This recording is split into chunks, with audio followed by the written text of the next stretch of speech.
మంచి కాపడవై ఉన్నాం. నీ గొర్రెలైనటువంటి మాకు నీ వాక్యం చేత మంచి ఆహారము, ఆత్మీయ ఆహారము సిద్ధపాటు చేయాలి. నీవే మాతో మాట్లాడాలి. తర్వాత మేము జరిగించే కార్యక్రమాల్లో బలలో చేసేటువంటి వాళ్ళని కూడా సిద్ధపరచమని వాక్యం మాతో మాట్లాడండి. నీవే మాతో నేరుగా మాట్లాడి నీ పరిశుద్ధాత్మ సహాయం మాకు అనుగ్రహించమని యేసుక్రీస్తు పేట అడుగుచున్నాము తండ్రి, ఆమేన్.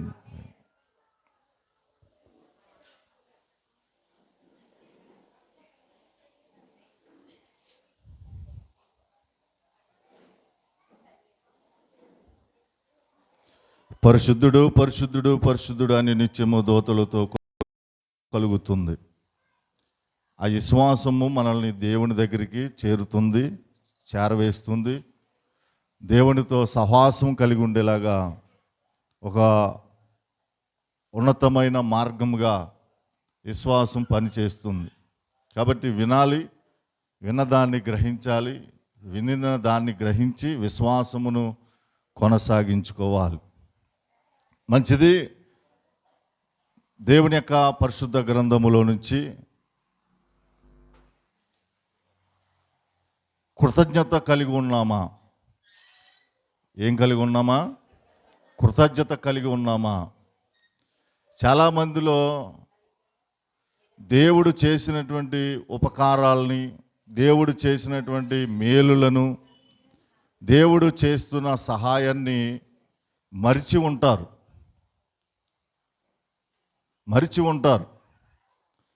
ఎందుకనంటే మరిచిపోవటం అనేది మానవుని యొక్క నైజం. మరుపు అనేది నా మానవుని యొక్క అలవాటు. ఎప్పుడు మర్చిపోతాము? చాలా సందర్భాల్లో మర్చిపోతాం. కృతజ్ఞత కలిగి లేకుండా దేవుడు చేసిన ఉపకారాల్ని, దేవుడు చేసిన మేలులను, దేవుడు చేసినటువంటి ఆశ్చర్య కార్యాలని, సూచక క్రియల్ని మరిచి కృతజ్ఞత కలిగి ఉండవలసిన ప్రజలు కృతజ్ఞత లేని వారుగా ఉంటారు. ఇది మన పితరుల కాడి నుంచి వచ్చినటువంటి ఒక అలవాటు. ఇది ఒక మందు లేనటువంటి రోగం అని కూడా చెప్పవచ్చు. దీనికి మందు లేదు. ఈ రోగము పితరులకు ఉంది, మనకు ఉంది. ఏంటి ఆ రోగము? కృతజ్ఞత కలిగి లేకపోవటం. కృతజ్ఞతలు కలిగి లేకపోవటం. అసలు కృతజ్ఞత కలిగి ఉంటే నీ నోరు దేవుని స్తుతించకుండా ఉండలేదు. దేవుని స్తోత్రం. కృతజ్ఞత కలిగి ఉంటే దేవుని వాక్యం చదవటానికి నువ్వు ఎగిరిపడతావు, ఆశ కలిగి ఉంటావు. కృతజ్ఞత కలిగి ఉంటే దేవుని మందిరానికి రావటానికి నీ అడుగులు తడబడకుండా దేవుని మందిరానికి అడుగులు వేస్తావు. అంటే కృతజ్ఞత కలిగి లేని వారు ఎలాగుంటారంటే నిమ్మకి నీరెత్తినట్టుగా ఉంటారు, పట్టించుకోలేని వారుగా ఉంటారు. వాళ్ళని బైబిల్ గ్రంథం ఏమని సెలవిస్తుందంటే కృతజ్ఞత లేని వారు అని సెలవిచ్చింది. రెండోది విశ్వాసఘాతకులని కూడా తెలియపరిచింది. ఇప్పుడు సంఘంలో చేర్చబడిన మనలందరినీ విశ్వాసులు అంటారు. ఏమంటారండి? విశ్వాసులు. విశ్వాసులు కాస్త ఏమయ్యారు? విశ్వాసఘాతకులయ్యారు. ఘాతకము అంటే నష్టాన్ని కలిగించే వారిని ఏమంటారు? ఘాతకులు అంటారు. కీడుని కలిగించే వారిని ఘాతకులు అంటారు. దేవునికి కన్నీరుని తెప్పించే వారిని ఘాతకులు అంటారు. అంటే విశ్వాసులు కాస్త విశ్వాసఘాతకులు అయ్యారు. ఎందువలన? పలుమార్లు దేవుడు మన గురించి చింతపడుతున్నాడు, కన్నీరు కారుస్తున్నాడు, దుఃఖపడుతున్నాడు. ఇది ఈనాటి పరిస్థితి కాదు, ఏనాటి నుండో మన పితరుల కాలము నుండి వస్తున్నటువంటి పరిస్థితి. ఉదాహరణ, ఐగుప్తు దేశములో బానిస బ్రతుకుతున్నటువంటి ఇశ్రాయేలు ప్రజల్ని మోషే సేవకుడి ద్వారా, మోషే మహానాయకుడి ద్వారా ఐగుప్తు దేశంలో 10 సూచక్రియలు ఆయన చేశాడు. ఎవరి కోసమయ్యి? ఇశ్రాయేలు ప్రజల కోసం. ఎన్ని సూచనలు? 10 సూచక్రియలు చేశాడు. 10 సూచక్రియలు కూడా దొంగసాటుగా అర్ధరాత్రి కాడ చేసినవి కావు. అందరూ పండుకున్నాక ఎవరు చూడనప్పుడు చేసినవి కాదు. ఐగుప్తులు చూస్తుండగా, ఇశ్రాయేలు ప్రజలు చూస్తుండగా, మోషే చూస్తుండగా, ఐగుప్తు యొక్క నాయకులు చూస్తుండగా, ఇంకా చెప్పాలంటే ఫరో చూస్తుండగా దేవుడు ఎన్ని కార్యములు చేశాడు? 10 సూచక్రియలు చేశాడు. కప్పలను రప్పించాడు. అక్కడ ఉన్నటువంటి ఐగుప్తుల యొక్క శ్రేష్టమైనటువంటి పంటను తొలిచివేసినట్లుగా పురుగులను రప్పించాడు. వడగండ్లు కురిపించాడు. వడగండ్లు కురిపించాడు. చాలా భయంకరమైనటువంటి ఐగుప్తుల యొక్క బలిష్ఠుల్ని చంపేశాడు దేవుడు. కప్పలో మంచం మీదకి ఎక్కేసేటట్లుగా, అంటే ఒక ఇంట్లో ఒక కప్ప రావటం కాదు, కొన్ని వందల కప్పలు వచ్చేసినాయి. ఇక అలా పడుకోవటానికి అవకాశం లేదు. ఇలాంటి భయంకరమైనటువంటి ఐగుప్తు దేశంలో సూచక్రియలను దేవుడు జరిగించి యెహోవాకు బలి అర్పించాలి, ఉత్సవంగా మేము వెళ్ళాలని మోషే చెప్పినప్పుడు ఫరో సెలవియ్యగా ఇశ్రాయేలు ప్రజలు ఉత్సవాన్ని చేయటానికి, దేవునికి మొక్కుబడులు చెల్లించడానికి, యెహోవాకు బలి అర్పించటానికి వాళ్ళు బయలుదేరారు. ఐగుప్తు దేశం నుండి బయలుదేరగా వాళ్ళు అరణ్య మార్గములో ప్రయాణం చేస్తున్నారు. ఇదంతా మన అందరికీ తెలుసు. ఇశ్రాయేలు ప్రజల యొక్క జీవిత చరిత్ర. వాళ్ళు ఎలాగ ప్రయాణం చేశారో మనందరికీ తెలుసు. వారి ప్రయాణం కొనసాగుతుంది. 40 రోజుల్లో వెళ్ళవలసిన ప్రయాణం 40 సంవత్సరాలు పట్టేలాగా వాళ్ళు అవిధేయతకు గురయ్యారు. 40 సంవత్సరాల్లో వెళ్ళవలసినటువంటి 40 రోజుల్లో వెళ్ళవలసిన ప్రయాణం ఎన్ని రోజులు పట్టిందంట? రోజులు కూడా కాదు, సంవత్సరాలే పట్టింది. 40 సంవత్సరాలు పట్టింది. 40 సంవత్సరాలు పట్టింది వాళ్ళ యాత్ర. ఎందుకు అన్ని సంవత్సరాలు పట్టింది అనంటే, పలుమార్లు దేవుణ్ణి ఏం చేశారు? వాళ్ళు శోధించారంట. పలుమార్లు దేవుణ్ణి ఏం చేశారు? శోధించారు. ఆ మాట చూడండి, 78వ కీర్తన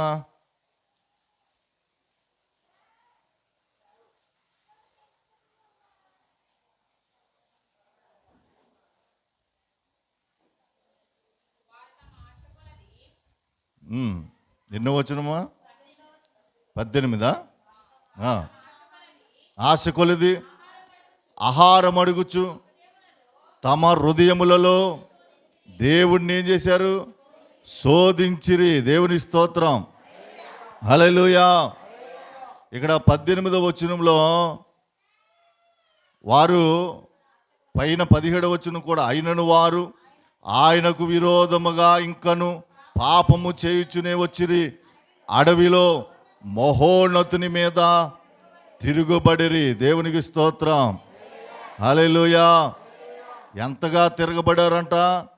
30వ వచనం 29వ వచనం కానీ, వారు కడుపార తిని తనిసిరి, వారు ఆశించిన దాన్ని ఆయన అనుగ్రహించెను. వారి ఆశ తీరక మునిపే ఆహారం ఇంకను వారి నోళ్లలో ఉండగానే దేవుని కోపము వారి మీదకి దిగెను. వారిలో బలిసిన వారిని ఆయన సంహరించెను, ఇశ్రాయేల్లో యవనులను కూల్చెను. దేవునికి స్తోత్రం. వారి ఆహారము వారి నోళ్లలో ఉండగానే దేవుని కోపం వచ్చేసింది. ఎన్నో మార్లు దేవుణ్ణి ఏం చేశారు? వాళ్ళు శోధించారు. దేవుని యందు విశ్వాసం ఉంచలేకపోయారు. దేవుని యందు నమ్మిక ఉంచలేకపోయారు. దేవుని పట్ల జరిగించినటువంటి ఆ యొక్క కార్యాలను బట్టి, సూచక్రియలను బట్టి, ఆశ్చర్య కార్యాలను బట్టి దేవునికి కృతజ్ఞత కలిగి లేకుండా ఉన్నారు. కృతజ్ఞత స్తుతులు దేవునికి చెల్లించలేకుండా ఉన్నారు. పలుమార్లు దేవుని శోధించారు. ఒక మారు కాదు, చాలా మార్లు. పలుమార్లు అంటే అర్థం ఏంటి? చాలా మార్లు అని. ఇంకా లెక్క పెట్టడానికి కూడా అవకాశం లేనటువంటి పరిస్థితి అని. దేవునికి స్తోత్రం. అన్ని మార్లు వారు దేవుని శోధించారు. కారణం ఏంటి? ఇప్పుడు దేవుని చేత నడిపించబడుతున్న వారు, బానిస బ్రతుకు నుండి విడుదల పొందుకున్నవారు, వారు దేవుని మీద శోధించడానికి అర్హత ఉందా? ఏమా, ఇప్పుడు వరద వచ్చేసింది, బతుకుంటే బలిసాకు తినొచ్చని ఆస్తులు అంతస్తులు అన్నీ విడిచిపెట్టి, బంగారం వెండి కార్లు కూడా విడిచిపెట్టి, కార్లు మొన్న విజయవాడలో వరద వచ్చినప్పుడు కార్లు కూడా ఏమైపోయినాయి? కొట్టుకుపోయి. మన పక్కన ఉన్న కృష్ణా జిల్లాలో వచ్చింది. భయంకరమైనటువంటి లక్షల కొలిది, 20 లక్షలు, 30 లక్షలు, 50 లక్షలు ఖరీదు చేసినటువంటి కార్లు ఏమైపోయి కొట్టుకుపోయే పరిస్థితి వచ్చింది. అయ్యో నా కారు అన్నారా? అవి వెళ్ళిపోయే కాటికి వాళ్ళు బతుకుంటే చాలు అనుకున్నారు. మన ప్రాణం ఉంటే మరలా మనం ఏం చేయొచ్చు? సంపాదించుకోవచ్చు. కాబట్టి ప్రాణ విలువ చాలా విలువైంది.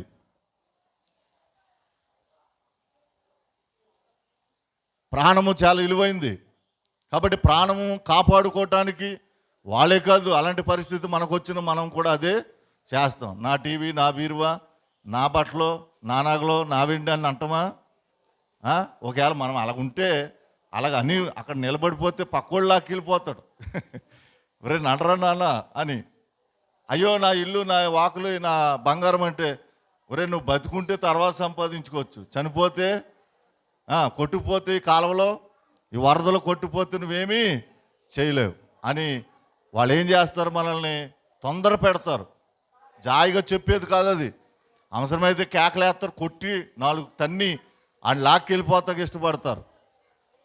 అలాంటి పరిస్థితి కనుక ప్రియమైన దేవుని సంగమా, ఇశ్రాయేలు ప్రజలు బానిస బ్రతుకు నుండి విడిపించబడి చక్కగా అరణ్య మార్గంలో వారి ప్రయాణం వెళ్తుండగా, పగలు మేఘస్తంభమై రాత్రి అగ్నిస్తంభమై వారికి దేవుడు వారి మధ్య నుండి వారికి కావలసినవన్నీ ఇస్తూ, వారిని పోషిస్తూ, సంరక్షిస్తూ, ఏ తెగులు వారికి రాకుండా, ఏ వాపులు కానీ, ఏ నొప్పులు కానీ, ఎటువంటి క్రూరముగాలు వారి వైపు రాకుండా దేవుడు కాపుదలిచ్చి నడిపిస్తుంటే, వీళ్ళ పలుమార్లు దేవుని మీద ఏం చేశారంట?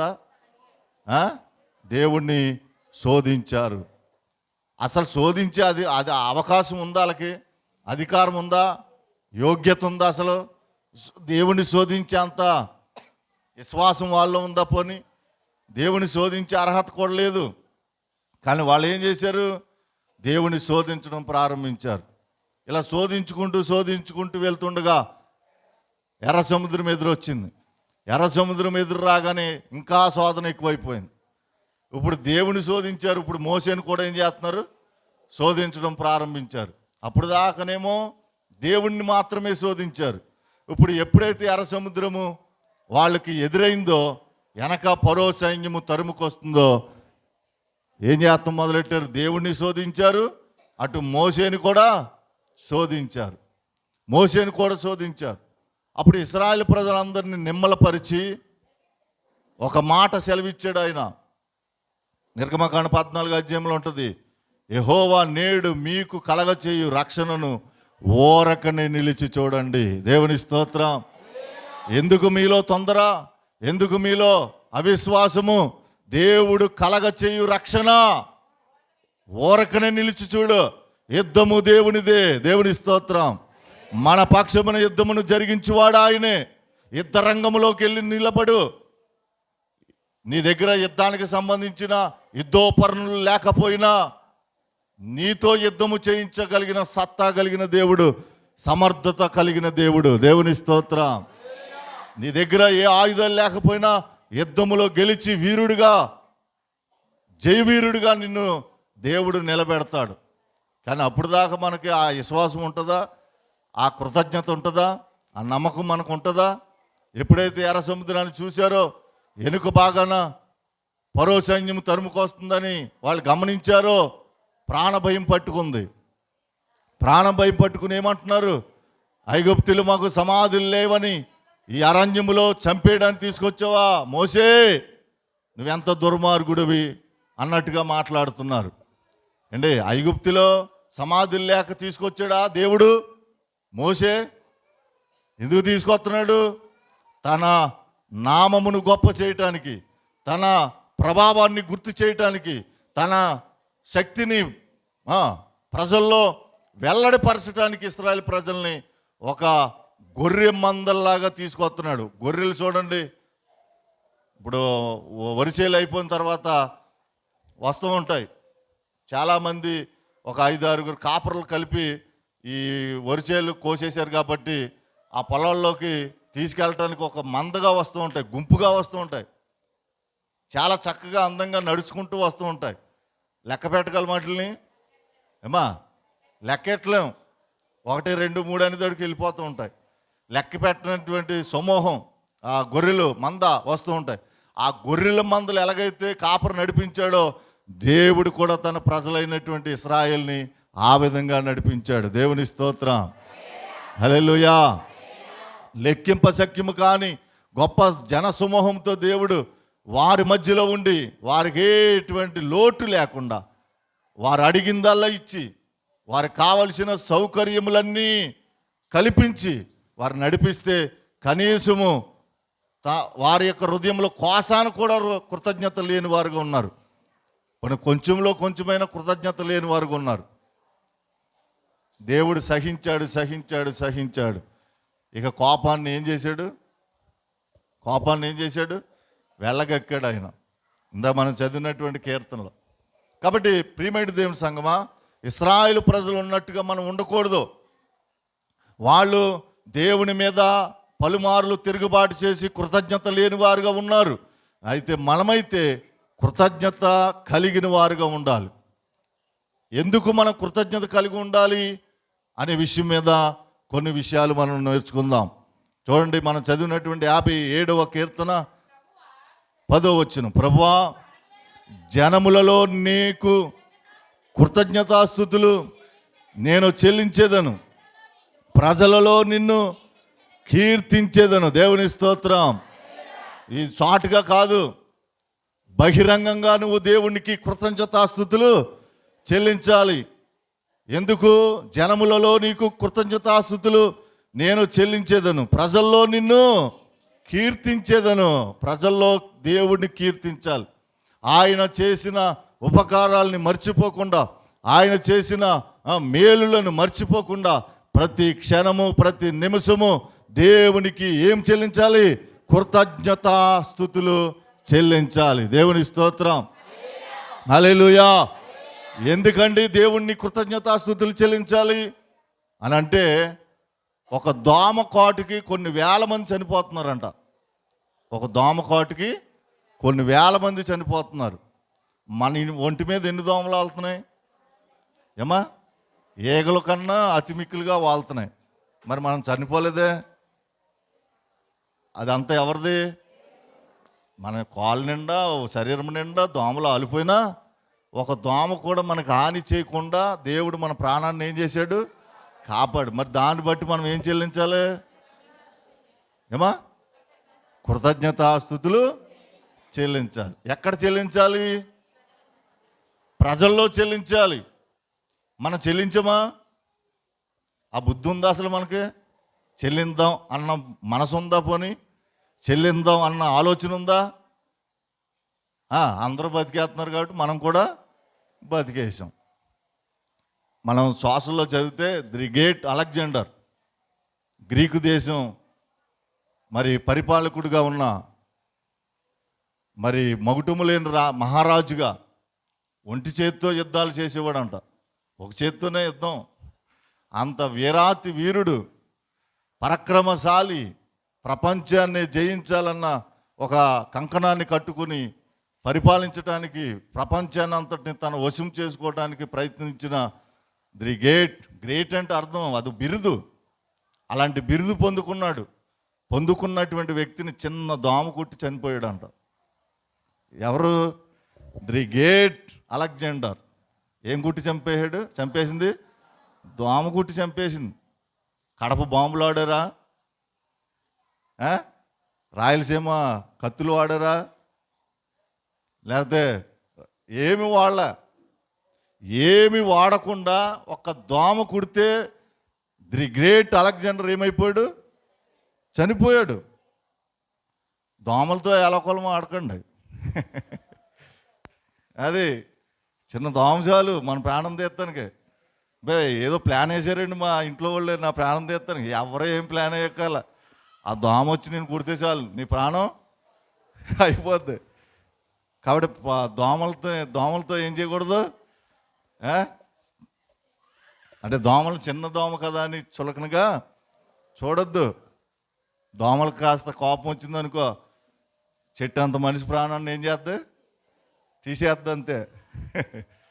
కొన్ని వేల మంది డెంగ్యూ, మలేరియా ఇలాంటి ఎన్నో రకాల అంతుపట్టని జ్వరాలతో బాధపడుతున్నారు అంటే, ఇప్పటికీ నయము కాని వ్యాధులతో బాధపడుతున్నారంటే కేవలం చిన్న దోమ. ఆ దోమ కుట్టి కొన్ని వేల మంది చనిపోతున్నారు. కానీ మనం చనిపోకుండా దేవుడిచ్చిన ప్రాణం కాబట్టి దేవునికి ఏం చెల్లించాలి? కృతజ్ఞతాస్తుతులు చెల్లించాలి. రెండోది, నీరు లేక ఎంతోమంది చనిపోతున్నారు. నీరు లేక, మంచినీళ్ళు లేక ఎంతోమంది చనిపోతున్నారు. కానీ డ్రైనేజీలు నిండిపోయి అంత నీరు మనకిచ్చాడు. మాది కాదు, మా అత్తోరు సొమ్మన్నట్టుగా పైపులు వదిలేస్తున్నారు. ఏమా ఏమో డ్రైనేజీలకి వృధాగా, నీటిని వృధా చేయకండి అని రాసి పెట్టినా నీటిని మనం ఏం చేస్తున్నాం? ఎందుకని ఆ జాగ్రత్త ఎందుకు లేదు చెప్పండి? ఎక్కువ ఉంది కాబట్టి, ఎక్కువ అయింది కాబట్టి, ఎక్కువ ఉంది కాబట్టి. మరి ఎక్కువగా లేని వాళ్ళు ఉన్నారు, అసలు నీరు చొక్కే లేని వాళ్ళు ఉన్నారు.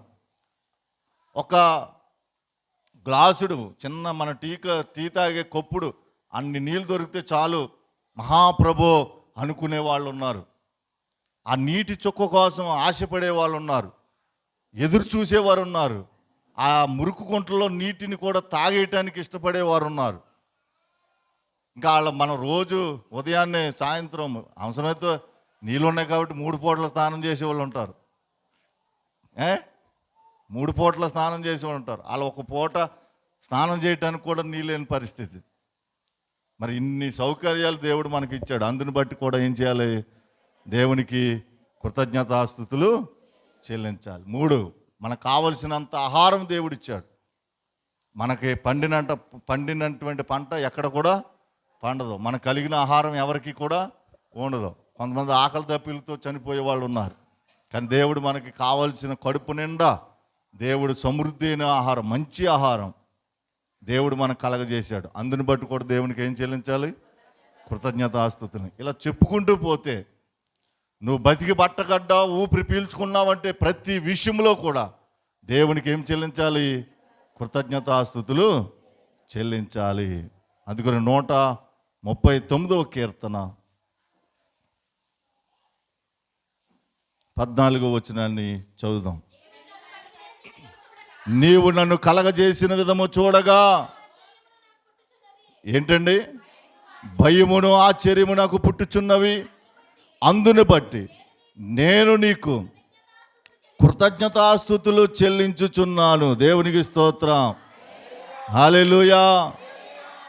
నీవు నన్ను కలగజేసిన విధము చూడగా భయమును ఆశ్చర్యమును నాకు, చూడండి, భయం కలుగుతుందంట. రెండోది ఆశ్చర్యం. నిజమే కదా, దావీదు గారు తన అనుభవాల్లో రాశాడు ఈ మాట. ఎప్పుడైనా మనం ఎలా పుట్టాము, ఎందుకు పుట్టాము, అసలు మన ఎముకలు ఎలాగున్నాయి, నరాలు ఎలాగున్నాయి, ఏదో మనం పెద్ద ఎంబీబీఎస్ డాక్టర్ లాగా ఎక్స్రో అబ్బా చూసేస్తాం, మనకేం తెలదు, ఏమీ తెలదు, కానీ చూసేస్తాం. చూస్తామా లేదా? చూస్తాం కదా. ఇప్పుడు పేషెంట్ ఉన్నారనుకో మంచం మీద, ఎవరైనా హాస్పిటల్లో మనం చూడటానికి వెళ్తే వాళ్ళు ఏం చేస్తారు? మనకేదో తెలిసినట్టుగా అన్నీ ఇస్తారు, ఆ మెడికల్ రిపోర్ట్స్ అన్నీ ఇస్తారు. మనం ఇప్పుడు నాకు ఏం తెలియదమ్మా అంటే బాగుంటుంది, కానీ మనకేదో తెలిసినట్టుగా ఎక్స్రేని కిటికీ వైపు వెళ్తురేపు చూపించి ఇక్కడ ఎముక ఇలాగుందా అలాగుందా అని చెప్తాం, ఏదో మనకు తెలిసినట్టుగా. నిజంగా మనకు తెలుసా? ఎవరు చూడాలో వాళ్ళే చూడాలి. ఎవరు దాన్ని కనుగొనగలరో వాళ్ళే కనుగొనాలి. ఎవరు దాన్ని పరీక్షించగలరో వాళ్ళే పరీక్షించాలి. ఇప్పుడు నువ్వు తెలుసుకోవాలని ప్రయత్నం చేయటం వల్ల నీకు ఉపయోగం ఏమీ లేదు. ఒకవేళ తెలుసుకోవాలనుకుంటే నీకేం కలుగుతుంది? భయం కలుగుతుంది. అయ్యో బాబో, మన యొక్క జీవితం, మన యొక్క ఎముకలు, మన నరాలు ఒకదానికొకటి సంబంధం లేకుండా ఎలాగున్నాయి అని మనకంతట మనకి భయం కలిగేలాగా ఉన్నాయి. ఆ దావీదు గారు తెలుసుకున్నాడంట. నీవు నన్ను కలగజేసిన విధమును చూడగా భయము ఆశ్చర్యము నాకు పుట్టుచున్నవి. అయితే ఈ భయాన్ని ఆశ్చర్యాన్ని కలిగి ఉన్న దావీదు గారు అందును బట్టి ఎందుని బట్టి? నువ్వు నన్ను పుట్టించిన విధానం బట్టి, నేను ఈ భూమి మీద పుట్టిన విధానం బట్టి, నాకు నువ్వు ఇచ్చిన ఎముకలను బట్టి, నరాలను బట్టి, ఈ యొక్క తల వెంట్రుకలను బట్టి, ఈ అవయవాలన్నింటిని బట్టి నేను నీకు కృతజ్ఞతాస్తుతులు చెల్లించుచున్నాను అని దేవుణ్ణి స్తుతిస్తున్నాడు. మనకిచ్చిన చేతిని బట్టి, కాళ్ళను బట్టి, చక్కటి మొహాన్ని బట్టి, ముక్కును బట్టి, రుద్దేతం అర్థం కాడ. లోకంలో సామెత ఉంది, ఎలక తోలు తెచ్చి ఎంత తోమినా నలుపు నలుపే కానీ తెలుపు రాదు యశోదరామ వినురా వేమా అని చెప్పారు. నువ్వు ఎంత తోమినా చూడండి, తినటానికి తినలేదురా దేవుడు అంటే ఈ మేకప్ కోసం కొన్ని వేల రూపాయలు ఖర్చు పెడుతున్నారంట స్త్రీలు. బ్యూటీ పార్లర్లన్నీ వచ్చినాయి కదా, అందులోకి వెళ్తే 100 రూపాయలతో బయటకు వస్తారనుకుంటున్నారా? కొన్ని వేలు. అది ఒక మేకప్ వేసేటప్పటికే ఒక 5 ఏళ్ళు సుమారు 10 ఏళ్ళు ఉంటుందంట. ఎందుకు? ఆ కాసేపు ఒక గంట 2 గంటలు ఉంటుంది అంతే. తర్వాత కడిగి చూడు మళ్ళీ ఎప్పుడు మొఖమే వస్తుంది. అన్ని వేల రూపాయలు ఖర్చు పెడతారు. అక్కడ ఎదురుకుండా అయ్యా అమ్మ ఆకలి అన్నవాడికి రూపాయి వేయలేరు వాడికి.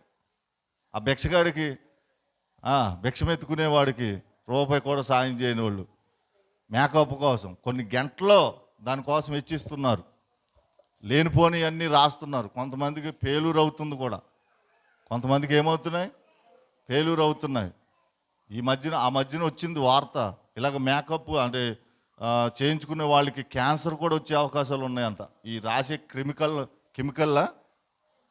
కెమికల్లో ఆ పౌడర్ని బట్టి, ఆ యొక్క దాని ఏమంటారు క్రీమ్ని బట్టి ఈ శరీరంలోకి వెళ్ళి, మన శరీరానికి ఏముంటాయంటే మన కంటికి కనపడని చిన్న చిన్న రంధ్రాలు ఉంటాయి. మీరు చెమట పట్టినప్పుడు చూడండి ఎలాగొస్తుంది, మన ఒంట్లోంచి చిమిరినట్టుగా వస్తుంది. లోపల నుంచి ఎలాగొస్తుంది అంటే మన శరీరంలో ప్రతి అణువు ఏమున్నాయి? చిన్న చిన్న రంధ్రాలు ఉన్నాయి. అవి మన కంటికి కనపడవు. మనం ఇలా చూస్తే మన శరీరం ఉన్నట్టు ఉంటుంది, కానీ రంధ్రాలతో కూడిన శరీరం. ఇందులో నుంచి చెమట వస్తుంది. ఆ చెమట చిన్న చిన్న చుక్కలుగా వస్తుంది. అలాంటి మరి ఆ చెమట వచ్చిందంటే ఆ రంధ్రం ఉందనే కదా. ఆ రంధ్రం అంటే మనం రాసుకున్నవన్నీ ఏమవుతున్నాయి? లోపలికి వెళ్తున్నాయి. లోపలికి వెళ్ళి ఏం చేస్తున్నాయి? లేనిపోని వ్యాధుల్ని తీసుకొస్తున్నాయి. అంత అవసరమా అంటే అవసరమా అనుకున్నప్పుడు. అందుకనే ముందుగా ఇలాంటి వాళ్ళు ఉంటారని, ఇలాంటిది జరుగుతుందనే మహాజ్ఞాని సొలొమోను ఏం రాశాడు? అందం మోసకరం, సౌందర్యము వ్యర్థం. యెహోవా యందు భయభక్తులు కలిగిన స్త్రీ కొనియాడబడును. దేవుని స్తోత్రం. అందం మోసకరం, సౌందర్యం వ్యర్థం. సినీ ఫీల్డ్ని గడగడలాడిచ్చింది, మంచి పేరు తెచ్చుకుంది. చిన్న బాల్యం నుండి సినిమాలో నటించింది, అగ్ర హీరోలతో కూడా నటించింది. చివరికి బాత్రూమ్ డబ్బాలో పడి చచ్చిపోయింది. తెలుసు కదా, అదే చేసే డబ్బా ఏదో అంటారు దాన్ని, అందులో పడి చనిపోయింది. ఆమె పేరు నేను చెప్పకలే. ఏం సంపాదించింది? ఏం తీసుకెళ్ళింది? తన అందాన్ని కాపాడుకోవటానికి చాలా తక్కువ ఆహారం తీసుకునేదంట. ఉంది కదని తినేలా తన అందం. అందుకనే ఆ వయసులో కూడా చాలా అందగతిగా ఉంది ఆమె. అందాన్ని కాపాడుకోవటానికి చాలా జాగ్రత్తలు తీసుకునేదంట. చాలా ప్రోటీన్ కలిగిన ఆహారం తీసుకునేదంట. రాసుకునేవి కూడా చాలా జాగ్రత్తగా, ఖరీదైనవి. తన శరీరానికి ఎటువంటి మడత మచ్చ డాగు పడకుండా ఉండేవి ఆమె తెప్పించుకుని చక్కగా రాసుకునేదంట. ఏం రాసుకుంటే ఏంటి, ఏం తింటే ఏంటి? దిక్కుమాలిన చావు అంటారు. అదే. ఎక్కడ చనిపోయింది ఆమె? ఎంతోమంది సెక్యూరిటీ ఉన్నారు, ఎంతోమంది ఉన్నారు, కానీ బతికించడానికి ఎవరు లేరు. ఇంకో ఆయన ఉన్నాడు, మైకేల్ జాక్సన్. ప్రపంచ రికార్డుల స్థాయిలో పేరు పొందినటువంటి ఆయన. మైకేల్ జాక్సన్ అంటే మన పిల్లలు కూడా మైకేల్ జాక్సన్ లాగా డ్యాన్స్లు వేస్తారు, తిప్పేస్తూ ఉంటారు. అలాంటి ఆయన కంటికో దాటరు, ముక్కుకో దాటరు, నోరుకో దాటరు, నాలుకో దాటరు, చెవుకో దాటరు. మన శరీరంలో ఎన్నైతే అవయవాలు ఉన్నాయో ఒక్కొక్క దానికి ఒక్కొక్క డాక్టర్ని పెట్టుకున్నాడంట ఆయన. ఎందుకు? ఇంచుమించు 160 170 సంవత్సరాలు బతకాలని. 170 సంవత్సరాలు బతికింది ఎవరు? 175 సంవత్సరాలు బతికింది అబ్రహాం గారు బతికాడు. అంటే ఈయన ఆశ ఎలాగుంది? అబ్రహాం వల్లే నేను బతికేయాలనుకున్నాడు. అంటే బైబిల్ తెలవకపోవచ్చేమో, కానీ అన్ని సంవత్సరాలు బతికేయాలి కాబట్టి నా శరీరాన్ని నేనేం చేయాలి? కాపాడుకోవాలి. ఒక్కొక్క డాక్టర్ ఉన్నాడంట. అంటే పిల్లలకి సంబంధించిన డాక్టర్, కాలుకి సంబంధించిన డాక్టర్, ఎముకకి సంబంధించిన డాక్టర్, నరాలకు సంబంధించిన వీళ్ళందరూ జీతాలు ఇచ్చి తన ఇంట్లోనే ఆయన పోగ్రం చేసి వచ్చాక ఈయన్ని బాడీ అంతా ఏం చేయాలి? ఏ కన్నుకు పరీక్షించేవాళ్ళు కన్ను పరీక్షించాలి, నాలుకను పరీక్షించేవాళ్ళు నాలుకను పరీక్షించాలి. అలా అరికాలు మొదలుకొని నడినెత్తి వరకు ప్రతి అవయవాన్ని పరీక్షించే డాక్టర్లను పెట్టుకున్నా బ్రతికగలిగాడా? బ్రతకలేకపోయాడు. ఎందుకంటే ప్రసంగిలో ఉంటుంది, ఆయన సెలవు లేక భోజనం చేసి సంతోషించుట ఎవరికి సాధ్యము? ఎవరికి సాధ్యము? చూద్దాం ఆ మాట. ప్రసంగి గ్రంథములో ఎన్నో అధ్యాయము? 2వ అధ్యాయం 25వ వచనం. ఆయన సెలవు లేక భోజనము చేసి సంతోషించుట ఎవరికి సాధ్యం? ఎస్, నాకు సాధ్యం. ఎందుకంటే నేను దేవుని కృపతో ఉన్నాను. దేవునికి ఎల్లప్పుడూ కూడా కృతజ్ఞతాస్తుతులు చెల్లిస్తున్నాను. నేను భోజనం చేసి ఏం చేస్తాను? సంతోషించే అవకాశం నాకుంది. మనం చదువుతూ ఉంటాం ఎప్పటికప్పుడు కీర్తనలు 3వ అధ్యాయము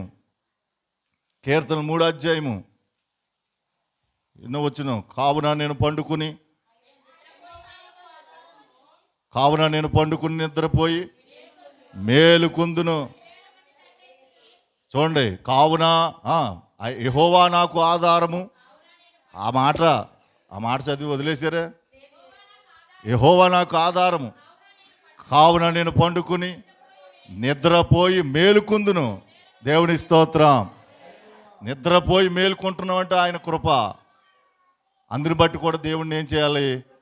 అస్సలు బతికి బట్టకట్టడం అంటే, ఒక మాటలో చెప్పాలంటే మనం బతికున్నామంటే దేవుని కృతజ్ఞతాస్తుతులు చెల్లించాలి. అందుకో పాట రాశారు, బ్రతికి ఉన్నానంటే నీ కృప, జీవిస్తున్నానంటే నీ కృప, ఏ యోగ్యత నీ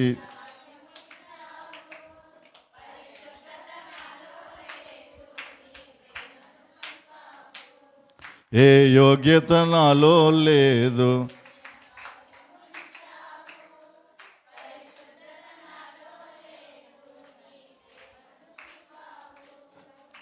ఏసయ్యా నా ఏసయ్యా, ఏసయ్యా నా ఏసయ్యా, ఏసయ్యా నా ఏసయ్యా, ఏసయ్యా నా ఏసయ్యా, బ్రతికి ఉన్నానంటే నీ కృప, జీవిస్తున్నా బ్రతికి ఉన్నానంటే నీ కృప, జీవిస్తున్నానంటే నీ కృప, ఏ యోగ్యత నాలో లేదు,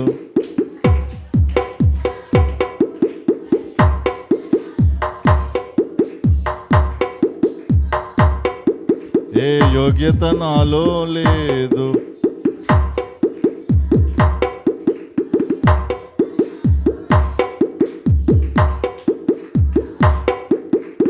ఏసయ్యా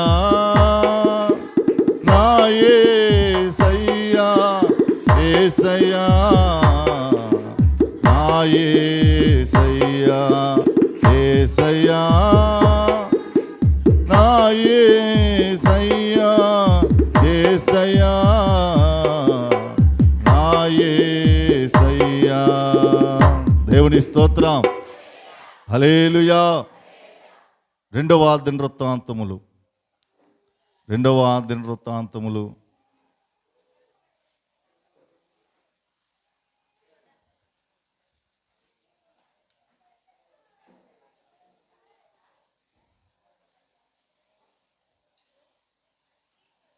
20వ అధ్యాయము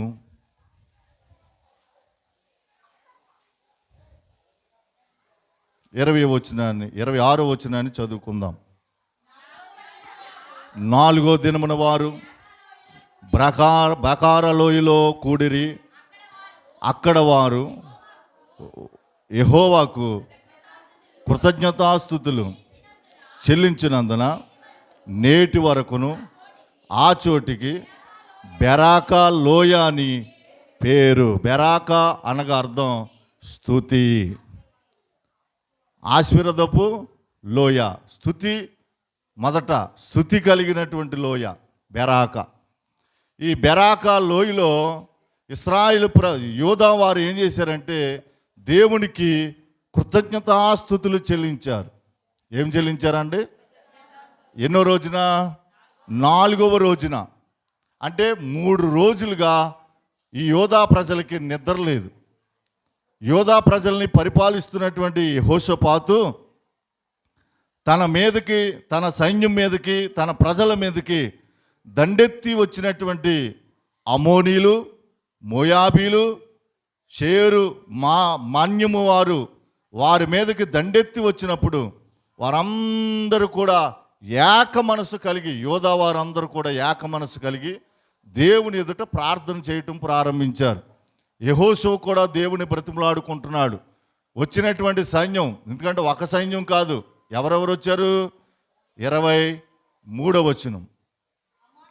అమోనీలును, మోయాబీలును, షేరు మాన్య నివాసులను 3 గుంపులుగా వచ్చారు. 3 బ్యాచీలు వచ్చాయి.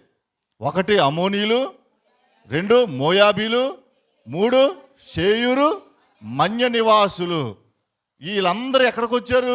యోధా వారి మీదకి వచ్చారు. యోధా వారిని పరిపాలిస్తున్నవాడు యెహోషాపాతు రాజు. ఈ యెహోషాపాతు దేవుని ఎదుట ఏం చేశాడంటే ప్రార్థన చేశాడు. దేవుని ఎదుట ఏం చేశాడమ్మా? ప్రార్థన చేశాడు. 12వ వచనం. మా దేవా, నీవు వారికి తీర్పు తీర్చవా? మా మీదకొచ్చు ఈ గొప్ప సైన్యముతో యుద్ధము చేయుటకు మాకు శక్తి చాలదు, ఏమి చేయుటకు మాకు తోచదు, నీవే మాకు దిక్కని ప్రార్థన చేశాను. యోధా వారందరూ తమ శిష్యులతోనూ భార్యలతోనూ పిల్లలతోనూ యెహోవా సన్నిధిని నిలవబడిరి. దేవునికి స్తోత్రం. ఎక్కడ నిలబడ్డారు? భార్యలు, పిల్లలు, యోధా వారందరూ కూడా యెహోవా సన్నిధిని నిలబడ్డారు. యెహోషాపాతు ఏమని ప్రార్థిస్తున్నాడు? వచ్చిన మా మీదకు వచ్చిన గొప్ప సైన్యమును ఎదిరించడానికి మా శక్తి చాలదు, నీవే మా దిక్కు, నీవే మా శరణం, నీవు తప్ప మాకు వేరే దిక్కు లేదని ప్రార్థన చేస్తున్నాడు. ప్రార్థన చేయబట్టి వారి మీదకి దేవుడు మాటుగాండ్రులను పెట్టాడంట. ఎవరిని పెట్టాడు? మాటుగాండ్రులను పెట్టి వారికి వాళ్ళు పొడుచుకునేలాగా, వాళ్ళకు వాళ్ళు యుద్ధములు చేసుకునేలాగా, వాళ్ళకు వాళ్ళే ఏం చేశారు? పొడుచుకుని చనిపోయేలాగా దేవుడు చేశాడు. ఇదంతా జరగటానికి 3 దినములు పట్టినాయి. అంటే 3 రోజులు పట్టింది. ఈ 3 రోజులు వాళ్ళు చూసిన విధానాన్ని బట్టి యెహోషాపాతు యోధా వారు ఏం చేశారంటే ఇంత గొప్ప కార్యమును దేవుడు చేసి ఉన్నాడు కనుక 4వ దినమున, మనం చదివినటువంటి మాట, 4వ దినమున వారు బరాకా లోయలో కూడేరి అప్పుడు వారు యెహోవాకు ఏం చెల్లించారు? కృతజ్ఞతాస్తుతులు చెల్లించుటకు నేటి వరకు, అంటే కృతజ్ఞతాస్తుతులు చెల్లించారు. ఎందుకని? ఇంత గొప్ప కార్యమును దేవుడు చేసి ఉన్నాడు, ఇంత మేలును మనం చేసి ఉన్నాడు. అసలు యోధా ప్రజలు ఈటి కానీ, ఖడ్గము కానీ, డాలు కానీ ఏమీ పట్టుకోకుండా వచ్చిన వారు వచ్చినట్టుగా ఏమైపోయారంట? హతులైపోయారు, చనిపోయారు. వారు బొత్తిగా, చూడండి 23వ వచనం. అమోనీలను, మోయాబీలను, షేరు మన్య నివాసులను బొత్తిగా చంపి నిర్మూలము చేయవలని పొంచి ఉండి వారి మీద పడిరి. వారు షేరు కాపురస్తులు కడముట్టించిన తర్వాత తమలో ఒకరినొకరు చంపుకోవటం మొదలుపెట్టిరి. దేవుని స్తోత్రం. ఒకరినొకరు చంపుకునేలాగా దేవుడు చేశాడు కార్యం. కాబట్టి దేవునికి వాళ్ళు ఏం చెల్లించారు? కృతజ్ఞతాస్తుతులు చెల్లించారు. మన జీవిత యాత్రలో ఎన్నో పోరాటాలు, ఎన్నో యుద్ధాలు వస్తూ ఉంటాయి. ఏమా, మనం పోరాడినది శరీరులతో కాదు అని ఎఫెసీయుల గ్రంథంలో ఉంటుంది. మనం పోరాడేది ఎవరితోనూ? శరీరులతో కాదు. ఆత్మ సంబంధమైన ఇహలోక దేవత అయినా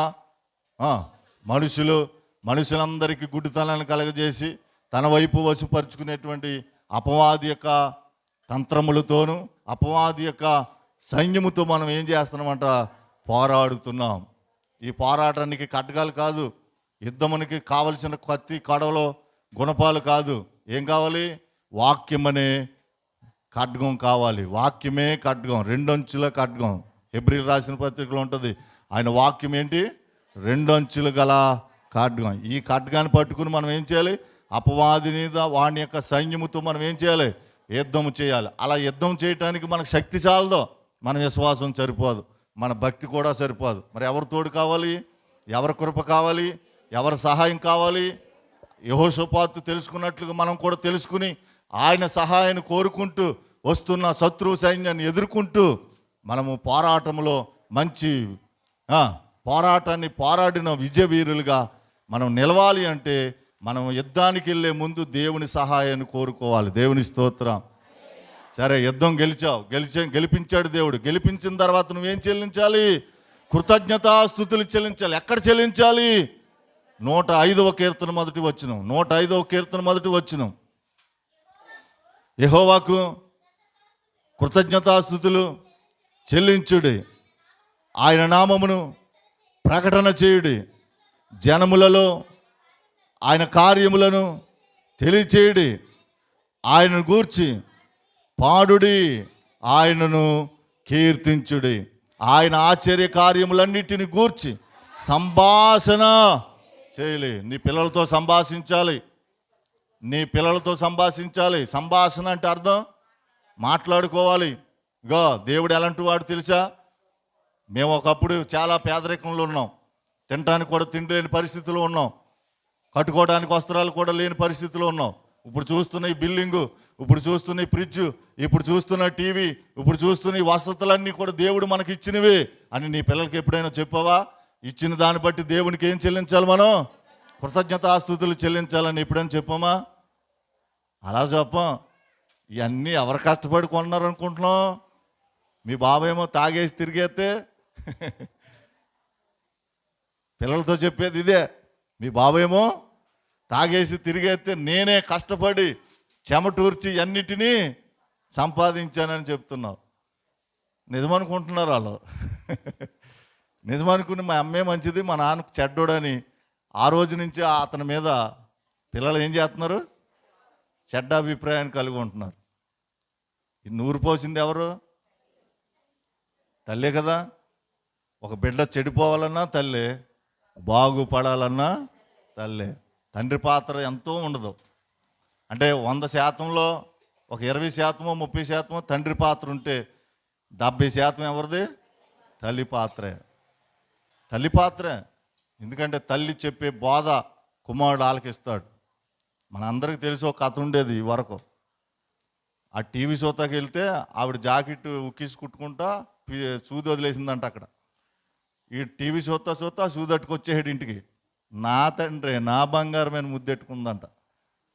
సూది అట్టుకొచ్చేటప్పటికి పావలా ఇచ్చిందంట తల్లి. అది ఎంత ఉంటుందండి? అప్పట్లో 10 పైసలు ఎంత ఉండేది అనుకుంటా, లేక పావలా ఉండేది. నా కుమారుడు సూదట్టుకొచ్చాడని ఏమిచ్చింది? పావలా ఇచ్చింది. ఆడు సంతోషంగా వెళ్ళి 4 చాక్లెట్లు కొనుక్కొని బిస్కెట్లు కొనుక్కొని పరాపరా నవ్వులేసి వచ్చాడు. మళ్ళీ వెళ్ళాడు వాళ్ళ ఇంటికి. ఆడ ఆలోచన టీవీ చూస్తున్నాడు కానీ మొన్న సూదట్టుకెళ్తే మా అమ్మ పావలా ఇచ్చింది, దానికన్నా పెద్ద దట్టుకెళ్తే పెద్ద రూపాయి ఇస్తాడు అనుకున్నాడు. వాళ్ళ దూడను కట్టుకునే గుణపం ఉంటే ఆ గుణపం ఇచ్చుకుని వెళ్ళిపోయాడు. నా తండ్రి నా బంగారమే అన్నాడు. ఎప్పుడైతే ఆ గుణపం పట్టుకుని వెళ్ళిపోయాడో ఎంత ఇచ్చింది తల్లి? ఎంత ఇచ్చిందమ్మా? మీరు తల్లిలే కదా, అందుకే మాట్లాడతలా. రూపాయి ఇచ్చింది. 30 పెరిగింది. రూపాయి ఇచ్చేదాడికి ఇంకా ఆడి సంతోషం ఇక ఒంటి మీద నెక్కరు పడుతుందా లేదో చూడకుండా పరుగుని వెళ్ళి కొట్టుకడికి వెళ్ళి కొనేసుకున్నాడు. రూపాయి పప్పలన్నీ తినేశాడు. ఇక ఆడు దొంగతనాలు నేర్చుకున్నాడు. ఏమి నేర్చుకున్నాడు? దొంగతనాలు, చిన్న చిన్న దొంగతనాలు చేయటం ప్రారంభించాడు. చిన్న చిన్న దొంగతనాలు చేయటం ప్రారంభించాడు. ఒక దినాడు పెద్దవాడు అయిపోయిన తర్వాత గజి దొంగ అయిపోయాడు. గజి దొంగ అయిపోయి పోలీసు వాళ్ళకే చెమటలు పట్టించేంతగా, పోలీసు వారికే చెమటలు పట్టించేంతగా గజి దొంగ అయిపోయాడు. ఎంత గజి దొంగ అయినా ఏదో ఒక రోజున పట్టుపడక తప్పదు. ఎందుకంటే వాళ్ళు ఉన్నదే పట్టుకోవడానికి, వీళ్ళు ఉన్నదే దొరకడానికి. కాబట్టి పట్టుకున్నారు, జైల్లో వేశారు. ఇలాంటి గజి దొంగ బతక ఉండకూడదని ఆనాటి కోర్టు ఏం చేసిందంటే ఉరిశిక్ష విధించింది. చివరి కోరిక ఏంటని పోలీసు వారు అడిగితే, మా అమ్మను నేను చూడాలి, మా అమ్మను నేను చూడాలి. ఆ తల్లి కూడా ఎంతో ఆశపడి వచ్చిందంట, నా కొడుకు ఏమైపోడో ఏంటో అని వచ్చిందా. నా కొడుకు ఎక్కడో బంగారం దాచుంటాడో ఆ విషయం చెప్తాకి ఇడే కొడుకు చచ్చిపోతున్నాడు అన్న బాధ లేదు ఆమెకి. అయ్యో నా వల్ల వీళ్ళకి అయిపోయాడన్న బాధ కూడా లేదు. ఇంకెంతసేపు నా బంగారం, నా బంగారం, నా బంగారమే. బంగారం ఏమైనా కూడెడుతుందా? బంగారం ఏమన్నా పుత్రశోకాన్ని నింపుతుందా? ఏమా, ఓ పక్కన బంగారం ఎట్టి, ఓ పక్కన కుమారుని ఎట్టి ఎవరిని కోరుకోమంటే తల్లి ఎవరిని కోరుకోవాలి? బిడ్డ నల్లగా ఉన్నా, అంగవైకల్యంగా ఉన్నా తల్లి ప్రేమ అంత మాతృత్వం కలిగినటువంటి ప్రేమ, స్వచ్ఛమైనటువంటి ప్రేమ. తల్లికి మించిన దైవం లేదంటారు, కానీ దైవం తర్వాతే తల్లి. యేసుప్రభువు వారు దేవుడి తర్వాతే తల్లి. ఆ తల్లి ప్రేమ, ఆ దేవుడి ప్రేమ తల్లిలో ఉంచాడు కాబట్టి ఆ తల్లి అంతగా ప్రేమిస్తుంది. సరే, తల్లి వచ్చింది, పోలీసు వారు ఏమన్నారు, మీ అమ్మ వచ్చింది అన్నప్పుడు, అమ్మ దగ్గర రా, నీతో మాట్లాడాలని. సరే, దూరంగా నిలబడి మాట్లాడుతుంది. ఇంకా దగ్గరికి రా, ఇంకా దగ్గరికి రా, ఇంకా దగ్గరికి రా. ఎందుకంటే పోలీసు వాళ్ళు వింటారు కాబట్టి నేను చెవులో చెప్తానని చెవుబట్టి కరిచేయడంట. అతని కసి ఎంత ఉందో అంతా పక్క తీర్చేసుకున్నాడు. బాబో లల్లో అంటుంది. అమాంతంగా వాళ్ళు వచ్చేసారు పోలీసు వాళ్ళు. చెవు అంతా కూడా రక్తముద్ద అయిపోయింది. ఏమా ఏంటి ఇలా కరిచేసాడు మీ అబ్బాయి? ఎందుకంటే వాళ్ళ అబ్బాయే కాబట్టి. ఏమోనండి నాకు కూడా తెలియదు అంది. అసలు విషయం ఏంటో తెలుసుకున్నాక పోలీసు వాళ్ళు ఏమైపోయారు? పోలీసు వారు ఆశ్చర్యపడ్డారు. అంటే తన తల్లి చెప్పిన బోధను లేక మార్గాన్ని అతడు ఎన్నుకున్నాడు కాబట్టి ఏమైపోయాడు? నేను ఇలాగ అవడానికి గల కారణం నా తల్లి అన్నాడు. ఈ రోజున ఎంతోమంది భక్తులు ఉన్నారు, వాళ్ళందరూ తల్లి ప్రార్థన.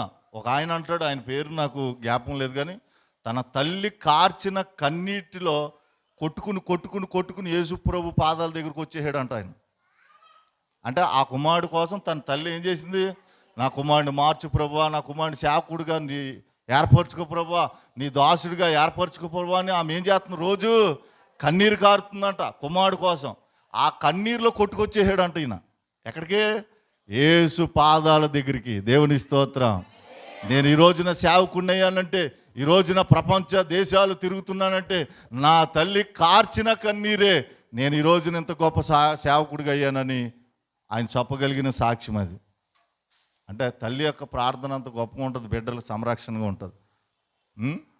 యేసుప్రభువు వారు సిలువ మోస్తూ కూడా ఏమన్నారు? యెరూషలేం భర్తలారా అన్నారా? యెరూషలేం తండ్రులారా అన్నాడా? యెరూషలేము కుమార్తెలారా నా కోసము అంటే ప్రార్థన చేసే స్త్రీగా ఉండాలి, కన్నీరు కార్చే స్త్రీగా ఉండాలి. అయితే మనం అంశం అది కాదు, కానీ కృతజ్ఞత కలిగి ఉండాలండి ఏ విషయంలో అయినా. చూడండి, చివరి మాటగా యేసుప్రభువు వారు అంతటి వారే కృతజ్ఞత కలిగి ఉన్నారు. ఒక రోజున యేసుప్రభువు వారు బోధిస్తుంటే అక్కడ ఉన్నటువంటి ప్రజల్ని 3 రోజులు అయిపోయిందంట. 3 రోజులు అయిపోతే వారిని ఉపవాసంతో పంపడానికి దేవునికి ఇష్టం లేక యేసుక్రీస్తు ప్రభు వారికి శిష్యుల్ని అడిగారంట. శిష్యుల్ని అడిగినప్పుడు మా దగ్గర 7 రొట్టెలే ఉన్నాయి, 12 రొట్టెలు కాదు, 5 రొట్టెలు 2 చిన్న చేపలు కాదు, 5 2 ఎంత? 7. ఇక్కడ కూడా 7. అయితే 7 రొట్టెలే ఉన్నాయి. 7 రొట్టెలని దేవుడు ఏం చేశాడంటే కృతజ్ఞతాస్తుతులు చెల్లించి, చూడండి మత్తయి సువార్త 15వ అధ్యాయము 35వ వచనం. అప్పుడు ఆయన కూర్చుండమని జనసమూహములకు ఆజ్ఞాపించి ఆ 7 రొట్టెలను ఆ చేపలను పట్టుకుని ఈ మాట కృతజ్ఞతాస్తుతులు చెల్లించి వాటిని విరిచి నీవు తన శిష్యులకు ఇచ్చెను. తన శిష్యులు జనసమూహమునకు వడ్డించిరి. వారందరూ తిని తృప్తి పొందిన మీదట మిగిలిన ముక్కలు 7 గంపల నిండా ఎత్తిరి. దేవుని స్తోత్రం. దేవాతి దేవుడు సృష్టికర్త అయినటువంటి యేసుప్రభు వారికే ఆయనే కృతజ్ఞతాస్తుతులు కలిగితే మనం ఎందుకు స్తుతించలేము?